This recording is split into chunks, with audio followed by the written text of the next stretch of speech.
And the first question I normally ask all guests is, what's the show about? But as we start season 3 of The Good Place, it's almost like we've had 3 different shows over 3 seasons. Yeah. So tell me about the change of the show and where are we going right now? It is a very complicated show set inside a simple premise of what it means to be a good person. It's an incredibly selective system. First season of the show is about a clerical error that gets into our version of heaven, which is called The Good Place. I'm not supposed to be here. End of the first season is a huge reveal where they're not in the good place, they're in the bad place. They're all bad people and they were being tortured by each other. Which I loved because nobody saw that coming. I know. Holy mother-forking shirt balls. So the second season was all about us figuring out how to get to the good place. And in the third season, we are given a second chance.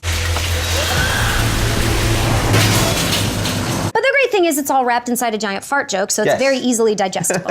Farts. You know, something I love about the show is the fact that demons come up with such imaginative torture mechanisms. There's so many good ones. Like butt spiders. Yes. They're enormous. You know, good old-fashioned torture.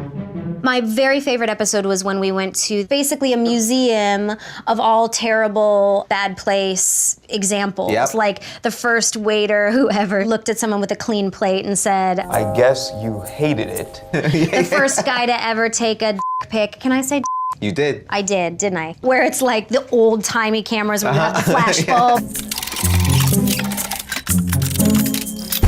Listen, I'm a huge fan of the IMDb trivia page. I wanted to clarify one thing just to make sure we're up to date and accurate. It was something you said. Have dessert after every meal, even breakfast. Kristen, is that true? And do you do that?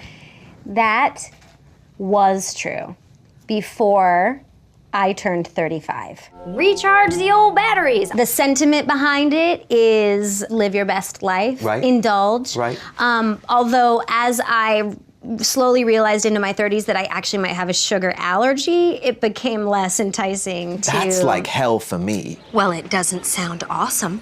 It's almost great because I'm a sugar fiend. I want it at all times, but I do notice like I have, guys, we're just getting TMI here. I have eczema, okay? When I eat like a bowl of ice cream or something all night, I call it the sugar shakes because all night I wake up and I'm like trying to metabolize it out or I'm like itching and I wake up and I'm like, oh, cool, really sexy patch of eczema. That might be too much information.